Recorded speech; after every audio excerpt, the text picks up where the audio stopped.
இன்றைக்கி வீட்டில் இருக்க மீந்து போன இட்லியை வச்சு ஒரு சூப்பர் டிஷ் பண்ண போகிறோங்க. இந்த வீடியோவை சேவ் பண்ணி வச்சுக்கோங்க. இந்த மாதிரியே நீங்கள் செஞ்சு கொடுத்தீங்க அப்படின்னு சொன்னால், வீட்டில் பழைய இட்லி இருந்ததுன்னா இதை செய்யுங்கன்னு சொல்லி எல்லாரும் சொல்லுவாங்க. ஸோ வாங்க வீடியோக்குள்ளே போகலாம். ஸோ இட்லி நான் நேற்று செஞ்சது ஃப்ரிட்ஜில் இருந்தது. கொஞ்சம் ஹார்டாக இருக்கும். இப்போ நம்ம அதை எடுத்து இந்த மாதிரி சின்ன சின்ன சின்ன பீசஸாக கட் பண்ணிக்கோங்க. ஸோ லைக் ஸ்கொயர் மாதிரி உருளைக்கிழங்கு வறுவலுக்கு நம்ம இருக்கோம் இல்லைங்களா, அந்த மாதிரி கட் பண்ணிக்கோங்க. மாவு உதிரி உதிரியாக இருக்க மாதிரி இட்லி இருந்ததுன்னு வச்சுக்கோங்களேன், கொஞ்சம் பெருசு பெரிய சைஸாக கட் பண்ணிக்கோங்க. ஏன்னா ரொம்ப உதிரி உதிரியாக ஆயிடுச்சு அப்படின்னு சொன்னால் இந்த இட்லி 65 நல்லா இருக்காது.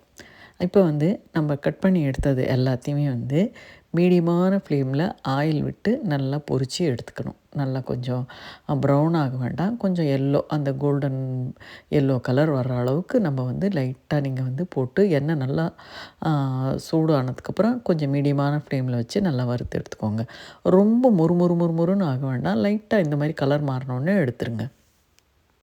ஸோ கொஞ்சம் கொஞ்சமாக போட்டு எல்லாத்தையும் ஃப்ரை பண்ணி எடுத்து ஒரு பாத்திரத்தில் வச்சுக்கோங்க. அடுத்தது நமக்கு என்னெல்லாம் தேவை அப்படின்னா, தாளிக்கிறதுக்கு சோம்பு, சீரகம், கடுகு, உளுத்தம் பருப்பு தேவையில்லை. ஏன்னா இது கொஞ்சம் அந்த கரம் மசாலாவோடைய ஃப்ளேவர் இருக்கணும் அப்படின்றதுனால சோம்பு தான்.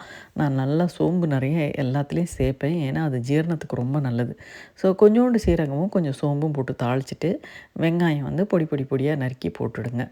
ஸோ வெங்காயம் ரொம்ப ப்ரௌன் ஆகிற மாதிரியும் வதக்கக்கூடாது. கொஞ்சம் லைட்டாக அந்த கண்ணாடி பதம் இருந்தாலே போதும். ஏன்னா சாப்பிடும்போது அப்போ தான் ஒரு ஸ்வீட்டு டேஸ்ட் வரும் அந்த இட்லியோடையே சேர்த்து. வெங்காயம் போடும்போதே கொஞ்சம் இஞ்சி பூண்டு பேஸ்ட் போட்டுடுங்க. ஸோ எல்லாம் சேர்த்து நல்லா வதக்கிட்டதுக்கப்புறம் தக்காளி போட்டுடுங்க. தக்காளி போட்டுட்டு கொஞ்சமாக காஷ்மீரி சில்லி பவுட்ரு, ஒரே ஒரு பச்சை மிளகா பொடியாக நறுக்கி போட்டுடுங்க. கருவேப்பிலை போட்டுங்க. அதுக்கப்புறமா மஞ்சள் பொடியும் கரம் மசாலாவும் போட்டு நல்லா வதக்கிடுங்க. வதக்கிட்டு இந்த தக்காளி வெங்காயம் தொக்கு மாதிரி ஆகிடக்கூடாது. அது நல்லா வதங்கணும். நல்லா மஷியாக நல்லா வதங்கினதுக்கப்புறம் இந்த வறுத்து வச்சுருக்கோம் இல்லைங்களா, இந்த இட்லியை போட்டு நல்லா மிக்ஸ் பண்ண ஆரம்பிங்க. இப்போ ஒரே ஒரு ஸ்பூன் இட்லி பொடி. இது ஏன்னா நம்ம அந்த மேலே அந்த இட்லி மேலே ஒரு கோட்டிங் வரத்துக்காக. ஸோ அந்த வெங்காயம், தக்காளி, உப்பு, மிளகாத்தூள், மஞ்சத்தூள், கரம் மசாலா, இஞ்சி பூண்டு பேஸ்ட்டு எல்லாம் போட்டு மிக்ஸ் பண்ணிவிட்டு அது மேலே ஒரே ஒரு ஸ்பூன் இட்லி பொடியும் போட்டிங்க அப்படின்னா நல்ல ஒரு கலர், செம்ம கலர் இருக்கும். ஸோ கடைசியாக அந்த எண்டு நீங்கள் கொஞ்சம் கொத்தமல்லி நல்லா பொடியாக நறுக்கி போட்டு நல்லா 4 பக்கமும் கிளறி விட்டுட்டு, நம்ம இட்லி பொடி போட்டிருக்கிறதுனால உப்பு போட வேண்டியது இருக்காது.